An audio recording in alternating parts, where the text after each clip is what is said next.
What is up, everyone? Welcome back. We got another episode of the Fantasy Fellow Show for you guys. A quick one here. We're going over the Week 15 waiver wire options. I'm recording this on Monday, so I know it's a day early, but I want to get this information out so you guys can watch it Monday night, Tuesday, whenever it suits you. So we're going to go over my waiver wire report. There is a link in the description, and then I also have the start-sit charts available for you guys. If you want to just check those out, just hover over the content tab and click on start sits, click on Week 15, and there you go. What we're going to do in this video is we're going to go over the injuries, all the positions that you guys need to know about, and yeah, let's hop right into it. So looking at the injuries to monitor, it is a lengthy list. Starting at the quarterback position, you have the Ravens' Tyler Huntley, concussion, questionable for Week 15. We'll have to monitor his reports. The Ravens do play on Saturday, so that is not great. We might see the number 3 guy be their quarterback this weekend, so we'll watch for that. Lamar Jackson, I have him listed as doubtful with that knee injury. I would be shocked if he plays in this one. So it's a 50-50 shot for Huntley. We'll see if he can get through some practices this week. You have Russell Wilson also going through concussion protocols this weekend. He's going to be listed as questionable for Week 15. The Broncos have been officially eliminated from the playoffs, so it might make sense for them to take a week off. Maybe Brett Rippon gets the start in this one. And then quarterback Mike White. He has a rib injury. He got just pummeled against the Buffalo Bills. He's listed as questionable for Week 15, but everything that I saw today in his interviews and stuff, it seemed pretty promising that he's going to play. So I do expect Mike White to be good to go in this one.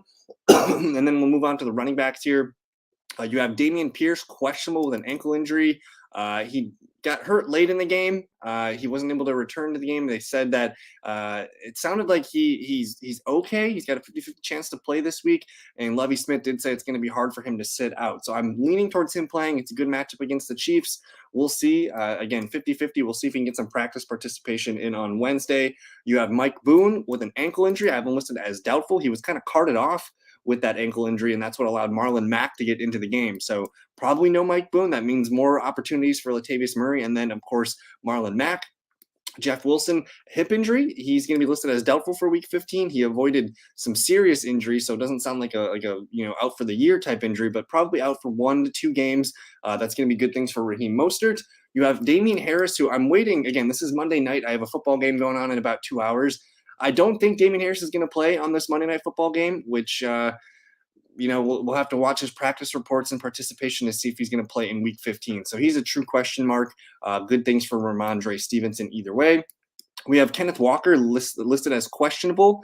They do play Thursday Night Football against the 49ers. So if he can get a practice in tomorrow, I think on Tuesday, that's a good sign here. So he's a true game time decision. If he plays, we're going to want to get him in the lineup, even though it's a tough matchup.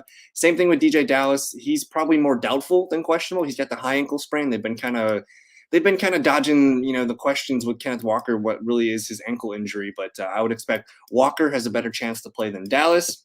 Backup running back for the Titans, Dontrell Hilliard, questionable to the doubtful with a neck injury. I don't think we're going to see him play, so maybe we see some of the backups there filter in as the number 2 behind Derrick Henry. You have the ankle sprain for DJ Moore. He had MRIs today, but everything came back kind of good. They're listing him as day-to-day. It might make sense for him to maybe sit 1 week, but now that the Panthers have renewed life in this NFC South race, we might try and see him play Week 15, so we'll watch his reports. T. Higgins, oh my goodness. T. Higgins, they did it to us again with the hamstring injury. He tweaked it in practice. They removed him from the injury report on Friday, and then apparently in pregame warmups on Sunday, he kind of re-aggravated it. They said he wasn't going to play. He played 1 snap, didn't play again the rest of the day. So very frustrating. We'll see if he can practice this week. I'm hoping he can play. Tyler Boyd also dislocated a finger. He's listed as questionable for Week 15. Hopefully he can play through it, but we'll see. Wide receiver Cortland Sutton, hamstring. He sits out Week 14. We'll see if he can go in Week 15. Kendall Hinton also hurt his hamstring yesterday during the game, so he's going to be more questionable to doubtful. I think Sutton's got a better chance of playing. Good news for the Packers, Romeo Doubs, ankle. He's been out for the last 4 games. He's probable for Week 15. They play Monday Night Football, so I like the extra time here coming off a bye as well. Sounds like Aaron Rodgers is going to have a full slate of weapons. Texans receivers, Nico Collins and Brandon Cooks, I have them both listed as questionable. I'm not sure what's going on with Brandon Cooks. Maybe he just doesn't want to be there. Maybe they're just being cautious with him. Texans have nothing to play for. So we'll watch these 2 receivers. Kadarius Toney, he finally got to practicing last weekend. He's going to be listed as questionable. The Tyreek Hill, he was kind of limping throughout the game last night. with that ankle injury. I think he's going to be just okay, though. It sounded like it's just going to be a pain tolerance thing. So expect him to play in week 15. Jacoby Myers, he's not playing tonight on Monday Night Football, but good chance to play week 15 with that concussion. Corey Davis did suffer a concussion yesterday. He's going to be listed as questionable for week 15. So we'll talk about Elijah Moore in a little bit. Now, Deebo Samuel, I have him listed as an ankle. That's what it looked like to me. But I just got a report that it's a knee. It's an MCL issue. So he's likely out a few games, maybe not this 4 to 6 timetable. We'll get more information on this, but he's not playing week 15, probably not playing week 16. It's going to be a stretch for him to be back by week 17 championship weekend. So I'm assuming Deebo Samuel not going to be with us for the stretch run of the playoffs here. Traylon Burks with a concussion. He's got a good chance to play week 15. And then the tight ends, Hayden Hurst. We'll see if he can go. He missed yesterday with a calf injury, questionable for week 15. Juwan Johnson coming off of a bye week. I would assume he's going to be good to go for week 15. And then Daniel Bellinger. He finally got back in the lineup a couple weeks ago. He was looking good. Nice PPR option, and then he gets out with a rib injury. So I'll watch for his reports this weekend. So a long list of injuries. Hopefully you guys survive some of these. And yeah, that's it. Let's move on to the quarterback situation. Now, we are officially done with all of the bye weeks. So we have a full 16 slate game this weekend here. The quarterbacks that need to be rostered right up here: Josh Allen, Mahomes, Jalen Hurts, Joe Burrow, Justin Herbert. Still hold on to Lamar Jackson, Kyler Murray, Tua Tagovailoa, Fields, Prescott, Geno, Tom Brady, and Kirk Cousins. I have all those guys listed as the top 12 QBs based on ESPN. And then if you're new to the show, how I do this is I use ESPN's percent rostered, and that's how I filter these guys. So Deshaun Watson might be a decent start on Saturday against the Ravens. My favorite guy, though, is if he's available, Aaron Rodgers at home, Monday Night Football against the Rams. That's probably going to be a good spot, maybe 2 or 3 touchdowns in that game. Again, we mentioned Romeo Doubs coming back. They're coming off a bye. Rodgers is healthier, and the whole Packers team will be healthier. So I like Rodgers at home against the Rams if you need to stream someone. Trevor Lawrence has been hot. He's been one of the hottest quarterbacks the last month or so of football. I know it's a tough matchup against Dallas, but he's an interesting streamer this weekend. I'm not having any interest in streaming Derek Carr this weekend. I do think Daniel Jones is an interesting guy to stream, though. We're going to watch the health of Saquon Barkley, but Jones played well enough against the Commanders a couple weeks ago. This one's in Washington, so we'll see, but he's an interesting streaming option. Jared Goff and the Lions have been red hot. It's a tough matchup. At the Jets, it's a really tough matchup. Josh Allen and the Bills struggled against this team, so I'm going to kind of pump the brakes on Jared Goff. Here's the questionable quarterbacks here. I do think Mike White's going to play. If White does play, he's interesting. But then otherwise, I do like Taylor Heineke at the bottom here. At home against the Giants, I would expect a touchdown or 2 from Heineke, so I like that. And then everything else down here, we're going to watch the health of Kenny Pickett. Actually, I didn't even put him in the injuries. We'll have to monitor his injury as well. Andy Dalton against the Falcons is interesting. We'll see about Brock Purdy. He had an MRI today on, I think it was his ribs or an oblique or something like that. So we'll watch his health and then just say no to these guys down here. These guys are only super flex options. And then players we're going to stash in super flex. I think the one for sure is going to be Jordan Love because if the Packers drop a game in the next game or two, we might see Jordan Love by week 16 or 17. So keep an eye on him. But otherwise here, same thing with Gardner Minshew. Like if the Eagles have the number 1 seed locked up by week 17, we might be looking at Gardner Minshew as a week 17 option in the championship weekend. So kind of monitor some of these guys here. I don't love anybody, but I guess Jordan Love would be the one to monitor. So that's the quarterbacks. Let's take a look at the running backs, probably the most important position as we get into the fantasy playoffs. Nothing really sticks out. Again, guys at the top of the list here, these guys are all likely owned in your 12-man leagues, but if you play in 10-man leagues, yeah, Brian Robinson needs to be owned. Great matchup against the Giants. Rashad White needs to be owned. Cam Akers, A.J. Dillon. Go and get J.K. Dobbins if you can. The one guy that I would be willing to throw down for, though, is going to be Zonovan Knight. He looks great. They basically made him the RB1 with Michael Carter just being a passing down back. So Zonovan Knight is the primary ball carrier for the Jets. He would be the guy that I want to make sure I get the most.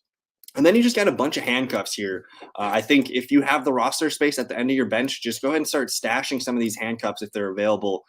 Khalil Herbert, too. Keep an eye on him. The Bears running back. He was very useful at the beginning part of the season. He was on IR.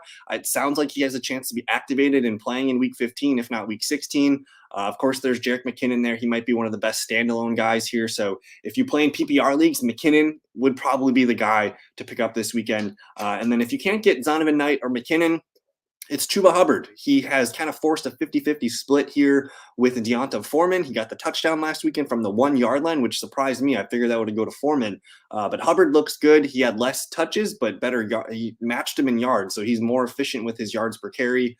I like what the Panthers are doing. They have a shot to win the NFC South and make the playoffs. So continue to expect the Panthers to run the ball well. And then again, just more handcuffs here. Start stashing some of these guys in case injuries arrive. Again, the next 3 weeks are going to be a lot of injury luck. If you can snag some of these guys before they hit the waiver wire, let's do that. And then I mentioned Marlon Mack stepping up for the injured Mike Boone.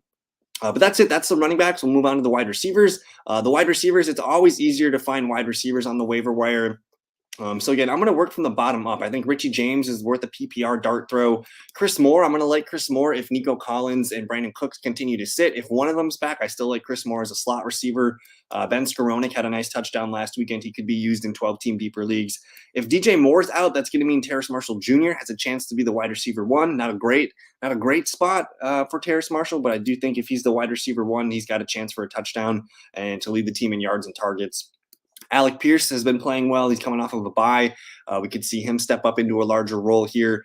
Continue to watch Nico Collins. Mac Hollins also playing well. But it's DJ Chark. It's a tough matchup against the Jets this weekend. I wouldn't start DJ Chark, but if you could hold on to him, we love the Lions' schedule for the fantasy playoffs. So pick up DJ Chark. He's probably one of the best ads.